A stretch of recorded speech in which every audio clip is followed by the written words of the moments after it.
Today is really the second part in this series called Financially Healthy Spirituality. Now, I realize some of you immediately, you're hearing finances again, and you're like, really, Drew, again? This preacher guy is going to talk about money again?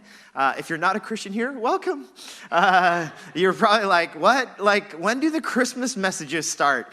That's what I came here for. Well, today, what I hope to do is give you a sense of, again, a different way of approaching the way that we approach money, especially this idea of generosity, comes to us as Christians. So on one hand, many people, when they talk about giving and generosity, they talk about it as in, hey, serve these areas of need. This organization that needs it, let's serve in a way it's almost charitable giving or pity giving or something like that. Or some of us, there might be some law, like legalism around giving and things like that. But actually today, I want to talk about a word that I think fundamentally describes what we're all called to do as Christians, and how that relates actually to this idea of generosity. And it's this word faith. Faith. In fact, we're going to explore in the scriptures, what do the scriptures have to say to us about faith? Check out what it says in the book of Hebrews, what the author writes to the church. The author writes, without faith, it is impossible. Can I hear you say impossible? Impossible to please God. Here's what impossible means. Impossible means not possible. I know, pretty stunning there. Faith is absolutely essential when it comes to our walk with God. What does it look like, though, to walk in faith? Now, here's the thing. Faith is this idea that when we, as people, respond in faith, there's two parts of faith. There's the nature of faith. Faith is humble and surrendered, hopefully, to God. It's not arrogant and I have faith in myself. And there's a second part of it. It's not only the nature of faith, but there's the object of faith. What are we putting our faith in? Now, here, as Christians, we put our faith in the God of the universe that we believe created the universe, sent Jesus into the world to live and die on our behalf. And we trust Jesus, and we experience the presence of God through the Holy Spirit. This is the triune God. This is what we believe as Christians, that God has revealed himself through the person of Jesus. And as a result, we can trust who this Jesus person is that we learn about in the scriptures. This is the object of our faith. Now, here's the thing about faith, though. How does faith, our faith, end up working with what God does in our lives? Because if the object of our faith is this God who created the world and everything in it, where does our faith come in? There's this stunning kind of story. Jesus, of course, when he walked here on earth, he did many miracles. He opened the eyes of the blind. He healed the sick. He taught with great authority. Check out this story, though, that comes to us in Matthew chapter 13. Look at what it says. It says, coming to his hometown, Jesus began teaching the people in their synagogue, and they were amazed. Where did this man get this wisdom and these miraculous powers, they asked. Isn't this the carpenter's son? I mean, don't you love these questions? I mean, if you have questions about whether Jesus was a historical figure, here's questions. They're like, we know his mom. Like his mom, Mary, and his brothers, James, Joseph, Simon, and Judas. Aren't all his sisters with us? Where then did this man get all these things? And they took offense at him, because they were so familiar with Jesus and his family. They're like, really? This person is doing all these miracles? Jesus said to them, a prophet is not without honor except in his own town and in his own home. Now, look at this other clue that comes to us about Jesus, who's already been doing all these miracles. Look at what it says. And he did not do many miracles there because of their lack of faith. Now, that is stunning. The reason why it's stunning is because other miracles that Jesus has done, let me wait for the siren to pass here. Other miracles that Jesus has done, it has already been shown like Jesus' tremendous power, regardless of the disposition of faith of the people. And yet here in this moment, the text points out that Jesus does not do many miracles because of the lack of faith that's present there. And so as a result, there's almost this intermingling of the way that God works and God's power and the way that we exercise our faith. There's some sort of synergy or integration between those two things. Now, James, who's actually the brother of Jesus, who follows Jesus, I mean, what a witness for following Jesus, right? Even Jesus' brother is willing to say Jesus is the Son of God. Can you imagine if your sibling were to, actually don't imagine that, but nonetheless, here's what James says when it comes to faith. Look at what it says. What good is it, my brothers and sisters, if someone claims to have faith but has no deeds, can such faith save them? Suppose a brother or a sister is without clothes and daily food. If one of you says to them, go in peace, keep warm and well fed, but does nothing about their physical needs, what good is it? In the same way, faith by itself, if it is not accompanied by action, is dead. But someone will say, you have faith, I have deeds. Show me your faith without deeds, and I will show you my faith by my deeds. You believe that there is one God. Good! That's good that you believe that. Even the demons believe that and shudder. Here's what James is basically saying. See, faith integrates with what God is doing, and the way God works is somehow rewards our faith, and yet at the same time, here's what James says. When it comes to faith, faith is more than simply just a disposition of the heart or an attitude.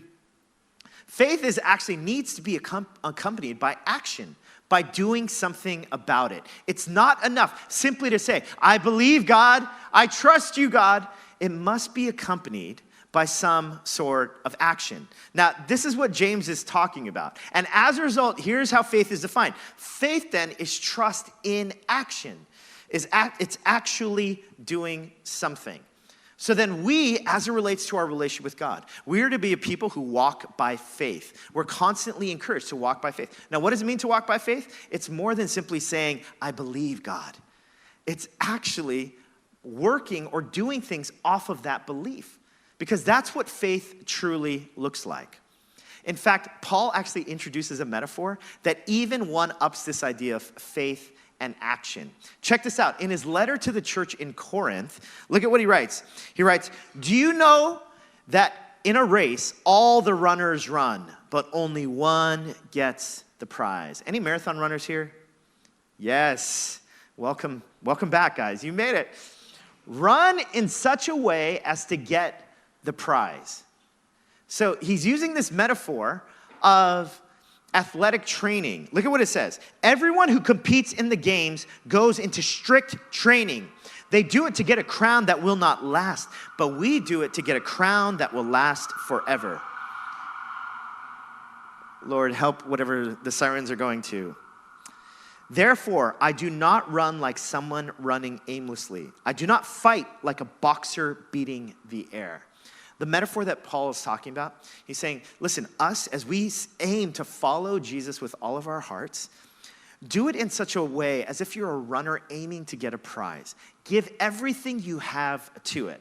In other words, he's basically saying, when it comes to faith and exercising your faith that is accompanied by action, exercise that faith. You need to be like you're in strict training, like you're going to a trainer and you're doing things that are difficult and hard so that you can grow and exercise faith in new ways, so that you can be like someone who's like a runner who's running to get a prize. Now, here's the reality, right? Many of us here today, here's a social agreement that we're making. I believe this is true of you all, that the reason why you came is that there's at least a small desire to want to grow, to change. You're here because you're like, I want to be challenged in ways that would be instructive and changing, life-changing for me. Now, in that sense, if that's you, and again, I believe that every single one of us at least has this small desire. Here's what I'm about to do. I'm about to give a hard teaching, everyone. See, I sufficiently prepped you for this? I'm going to say things that are hard, but just like if you were to come into a gym and I was your trainer, and you were to say, I want to be in tip-top physical condition. And if I were to say to you, oh yeah, you actually, I was going to say, you look like you, no, but like, if I were to say, you know what, yeah, let's work on getting you in tip-top condition. And then you were to tell me, the first thing I need to do is change my diet, because right now, all I'm eating is fried chicken and Cheetos for lunch every day. Now, me as a trainer, if I heard that, and what if you heard from me as a trainer and I said to you, that's an amazing diet. In fact, you should keep up that diet. Most of you would be like, that's not a very good trainer. Or some of you are like, that's a really good trainer. Where can I sign up?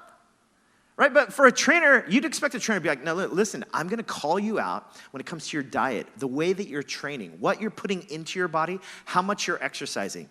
Well, here's what I'm going to do right now and in the rest of this message. I'm going to challenge you and me and all of us. I'm going to challenge us to start exercising faith. to start stretching out, doing things that might feel uncomfortable. Why? Because this idea of faith that is accompanied by action, we need to exercise this from time to time. I mean, this is essentially what Paul is saying when he's saying go into strict training. We exercise our faith. I remember when I first became a Christian, I was filled with wonder and awe, and I believed that God could do anything. And then I got to college, and I became more mature, or in some ways, I just became older. And as a result, I grew a bit more critical and a bit more cynical. And then I moved to New York. And of course, to be a proper New Yorker, of course, I had to be even more critical and even more cynical. There's a way, right, that faith, this is what happens to us, right? Our faith becomes stale. Have you ever felt this way? Like your own faith has gotten stale. For whatever reason, you haven't exercised your faith. And as a result, you find yourself in these doldrums of your own life and journey, but you realize like you're not exercising faith in any way. Now, today the invitation is for us, would you begin to exercise faith? I remember before I went to seminary school, which is like graduate school where I was learning theology, Greek and Hebrew, and studying scriptures, taking classes on preaching. I remember I was interning at a church in Queens, and I was full of so much passion. I believed that God could do anything, and I lived with such passion. I was living, that full year, I lived off of $7,500 for the entire year. So I was paying $200 in rent, and I was taking home a lot of church leftovers for food. But it was nothing to me. It was almost like I was filled with joy, brimming with hope. And so here's what ends up happening. I end up going to seminary school, so I'm in graduate school, learning theology and everything else for 3 years. In 2005, I graduated from seminary, and I remember my first sermon that I was preaching at the church in Queens. I remember I preached the sermon, and I went to my mentor, and I was like, Pete, what did you think of this sermon? And he's like, I thought it was good. And he goes, but I think you were a better preacher before you went to seminary. And I was like, really? And I was like, you told me to go to seminary, though. And he's like, I know. Seminary, it was important for you to learn theology and how to study the scriptures. He said, but now it's time for you to learn how to get the seminary out of you. And I was like, what does that mean? Like, what changed? Over these 3 years, what changed? And he says to me, he looks at me and he goes, fuego, which means fire in Spanish. He said, you've lost your fire. And it's time for you to get the fire back. And it was kind of stunning to hear those words, because here I was, I thought, here I am studying and reading the scriptures, and yet somehow my faith had lost its fire. The same passion and zeal and hopefulness and confidence in God had grown stale. You see, each one of us at different moments, we need to start exercising faith. Maybe you've felt a little bit lukewarm, or you've said, God, I long to hear about the works of God in my life. I've seen it happen for other people, but it hasn't happened for me. Well, here's the invitation. You and I, we all need to start exercising our faith. Now, here's where the hard teaching comes in. Here's the number one way right now that I'm going to contend for you to exercise your faith, to believe in God, to trust God. It's to give your money away. Some of you are like, when's that Christmas message coming again? Like Jesus born in a manger? That's right. The one most tangible way for you to exercise faith is to give your money away. Is to be generous. It's the most tangible thing you can do. As a way of stretching, as a way of saying, God, I trust that when I trust you with this, something as close as money. Now, I mentioned this last week. I mean, so many of us, when it comes to money, some of us, maybe the issue that we have with money is spending it profusely. Or maybe others of us, like me, it's about saving it and this view that I'll never have enough money. And so as a result, money, ultimately, I can pray for hours on end. I can say, God, you are the most valuable person in my life. I believe that you saved my soul. But don't touch my 401k. Like, I trust you enough, but not with my 401k. Not with my job. Not with my hard-earned money. But do you see, the most tangible way that you and I can exercise faith is when we give something as tangible as money. As when we release it to God and say, God, this is yours. Now that feeling of like, oh my goodness, is he really telling me, like right now, straight to my face, that I should be giving away my money to exercise faith? Yes, that's exactly what I'm saying. It's one of the hardest things to do. But here we are. We made this contract, remember? That here I am. I'm here to challenge you. I'm here to say, like, if you want to grow in your faith, one of the most tangible ways that you and I, that we can grow is by exercising. Now, I wanted to read a couple of stories related to money and faith from people in our congregation. I want to read these testimonies of people who, notice, they're not going to talk about charitable giving, which is great. We're giving to Extending Hope. I'm not saying give because I'm saying give because your faith needs to expand. And here's a testimony of a couple of people in our congregation. Look at what they write or say. Money always had a strong grip on me. I find myself thinking more like Judas than Mary when I read about Mary worshiping and honoring Jesus by pouring expensive perfume on his feet. After Mary does this extravagant form of worship, Judas is like, wait a minute, what about that money? It could have been used for all these other things. And the person is identifying with Judas. So when I took a step of faith and committed to the For the City campaign, our invitation to give above and beyond, with the biggest pledge of my life. As with all the things regarding money, I was extremely anxious. For me, and I believe the same for everyone who will take the step to just let go of the comfort and control you think money provides, God showed me my concerns and fears with giving money were completely false. With my step of faith, God carried me through very difficult times. God showed me in tangible ways he wants me to prosper and continue to thrive. And God let me personally experience a small slice of the beauty of Mary's heart of worship in that moment when Judas and others were in the presence of Jesus. In many, many ways, I fell and continue to fall short. But even with my smallish faith step, God still met me in amazing ways. And I believe he wants to amaze you too. Anonymous Hope attendee. Here's another story. Now, as I share this other testimony, I realize some of these percentages are going to shock some of us. But I didn't ask this person to share any of this specificity, but I thought it'd be helpful for us about someone who's trying to take a step of faith. Remember exercise? This is someone who's trying to take a step of faith. Here's what it says. Last May, when I couldn't afford giving 10% and financial stress was all-consuming. In other words, this person is a New Yorker. Anyone relate to this? Financial stress is all-consuming, can't afford to give 10%. I made a decision to take a leap of faith by giving 20%, as if planting a stake of faith. I knew the grip money had on me, so it was my war cry to God. Interestingly enough, after I made the decision, it felt like a huge burden was lifted from me because it wasn't on me anymore. And within a few months, things started to pan out strongly in my favor. I was confident God would move, but I didn't expect it to be so quick. Look at what he writes, though.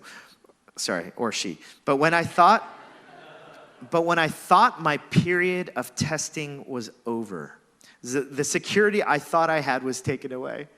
I mean, isn't this how God is sometimes? Like, yes, God is working on my rewarding faith. And then all of a sudden it's like, actually, God, where are you? I can't believe I made this commitment. Leading into my second of 3 deeply stressful periods. But in each of these moments, It was just a matter of redirecting my focus on God, staying committed to the 20%, trusting him because he always came through every single month. His ways are so unpredictable, but new clients, new deals, and avenues of income I didn't even expect. But most importantly, he not only came through financially, but spiritually. Because as I write this now, in my restored, quiet time, I am more grateful than ever for everything I have, but more importantly, for the opportunity to experience God's love.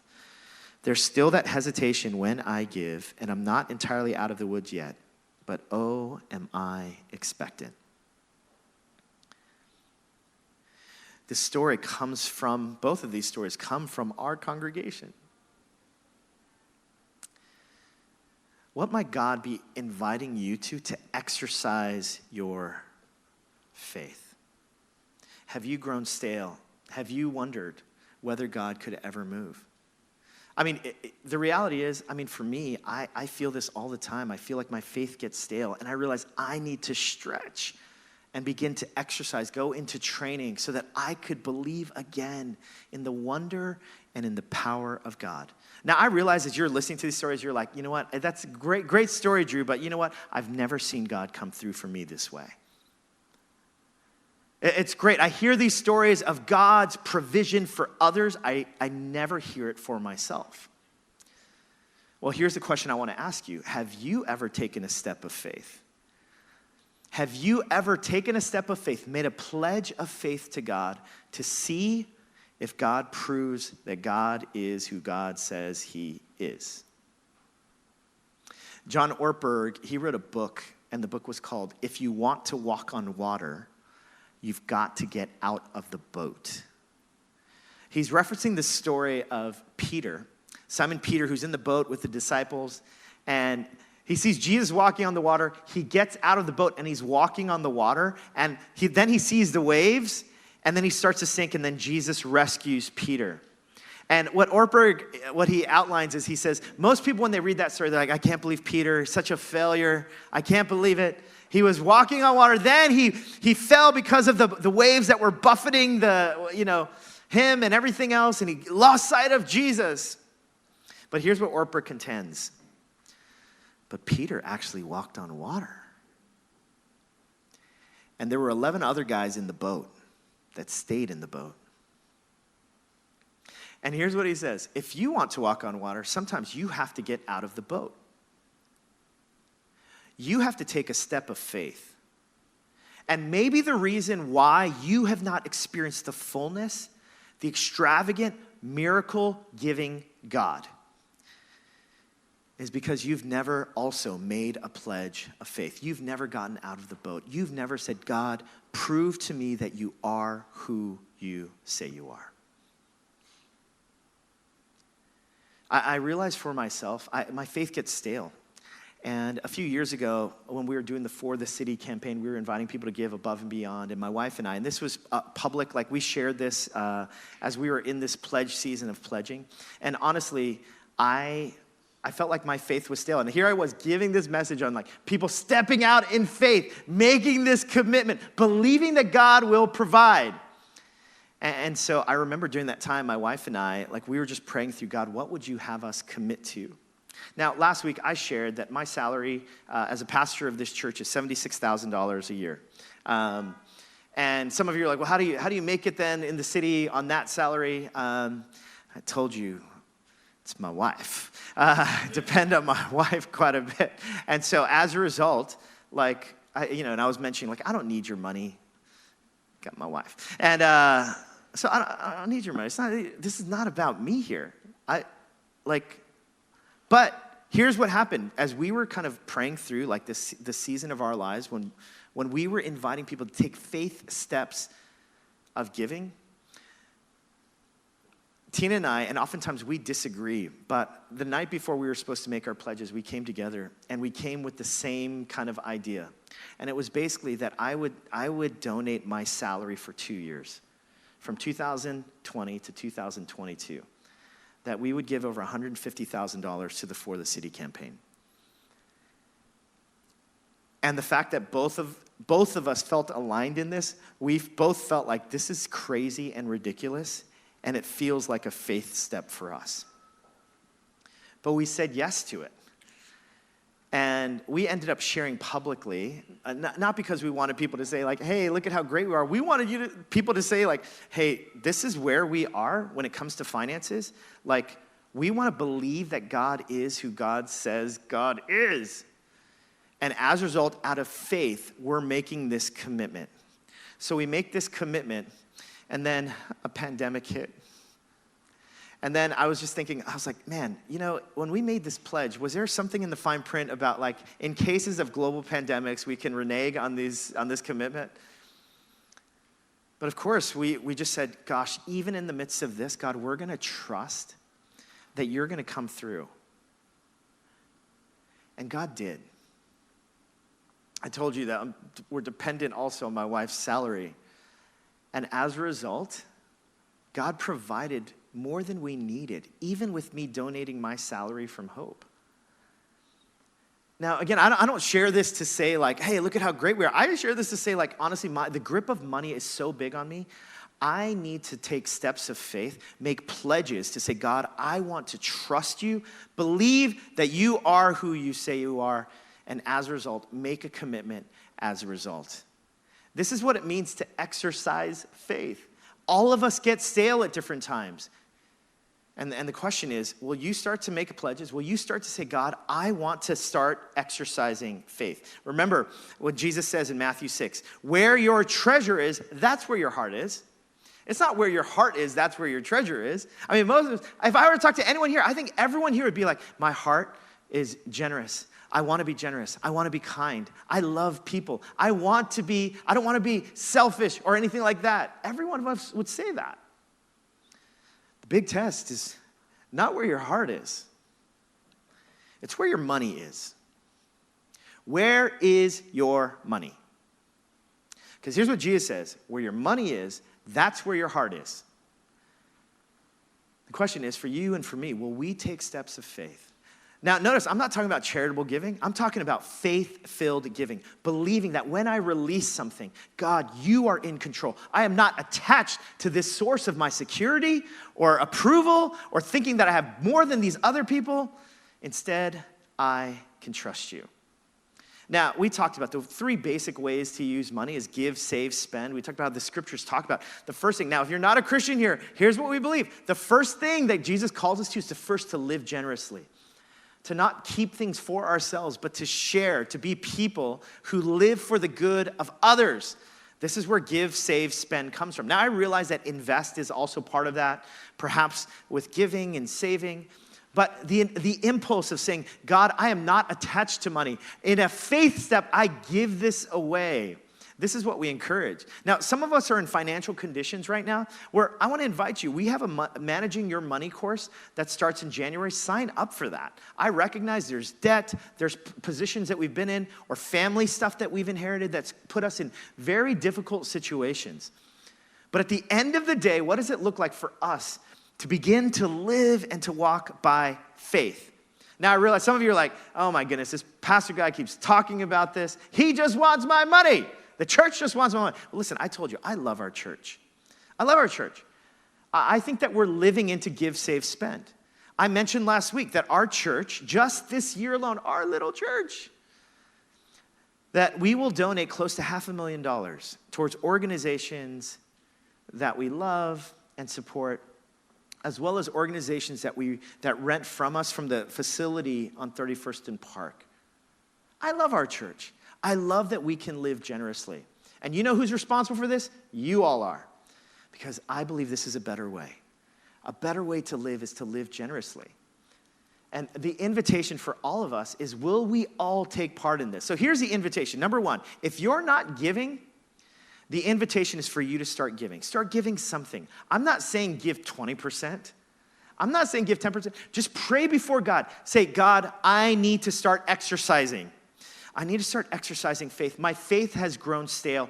I want to expand my belief in who you are. I want to see God come through so that I could have my own God story. Well, here's the invitation. If you're not giving, my invitation is start giving. You're like, hey, listen, I don't give to organized religion, so I won't give to your church. Well, listen, our church is not that organized. No, I'm just kidding. You don't have to give to our church. Give to a nonprofit that you love. Give to one of those organizations in Extending Hope, or just give to Extending Hope. Every single penny is going to go towards one of those organizations. I'm not talking about where you give. I'm talking about you taking a faith step of you saying, God, I'm going to make this pledge, believing that you are who you say you are. To believe that God will come through, that your attachment doesn't need to be in your money. And secondly, if you are giving, give more. Start exercising faith. Start doing something to exercise faith in a manner in which you can say, God, I do trust you. More than anything else, I trust and believe in you. Now, where in the world can this disposition come from? See, because here's the reality. Even when it comes to generosity, there are some people, like some philanthropists, who recognize like their righteousness, their sense of I'm okay before God, it comes from the fact that they give so much. So isn't that wild how even in doing a good thing like giving so much, I can become someone who becomes proud and arrogant about it. And I could be someone who's like, you see that, God? You see how much I give, especially more than those other people? You see, that kind of giving also misses the heart of God. Because the whole principle around generosity, around releasing a faith-filled giving, that whole principle comes from a disposition that Paul talks about in Philippians 4. Look at what Paul writes. Paul says, I know what it's like to be in need, and I know what it is to have plenty. I have learned the secret of being content in any and every situation. Whether well-fed or hungry, whether living in plenty or in want, I can do all things through him who gives me strength. Now, when I first read Philippians 4:13, I can do all things through Christ who gives me strength, I thought, I can become an NBA point guard. It'd be amazing. And God said, no, you're too small and too slow and too... But you see, this passage is not about like you can somehow change your physical disposition. The passage is about, I know what it's like to have a lot, and I know what it's like to have a little. I can make it through any circumstance. In other words, there's a healthy detachment from my money. This is a story about the freedom that comes when someone is able to say, I'm free from money. The one way that you can demonstrate that you're free from money is when you're able to give it away. See, now how in the world is Paul able to do this? How in the world is Paul able to say, I'm free from money and the attachment that he gives to me? Why? Because Paul's attachment was not money, and his attachment was not even in generosity. Who was his faith in? Is his faith in, if you give things away, then God will bless you? Is that what Paul's faith was in? No. Paul's faith was always in Jesus. It was always in Jesus. And it's only when Paul could find his deepest sense of security in Jesus that he could be free and make statements like, I can do all things through Christ who gives me strength. Look at what Paul writes to the church in Rome, Romans chapter 8. Wait then, what then shall we say in response to these things? If God is for us, who can be against us? God, the Father, who did not spare his own Son, Jesus gave his very life for you and me. How will this God, who gave everything, even his very life, gave him up for us all, how will this God not also, along with him, graciously give us all things? Do you see what Paul is writing? He's saying God would not withhold from you. God's not stingy with you. When you release whatever you release to God, God is for you, and God has always been for you. And if you can trust that the same God who sent Jesus to die on a cross, not withhold even his very life for you, do you see that you can relinquish anything that's keeping you from the fullness and the freedom that's found in surrendering to God's love? Do you see how that it changes everything? See, for Paul, it was not generosity, it was not money, it wasn't these things that kept him. It was Jesus, the belief that a God of infinite love was a God who was for him and not against him. My question for you is, will you exercise faith? Will you trust that God is who God says God is.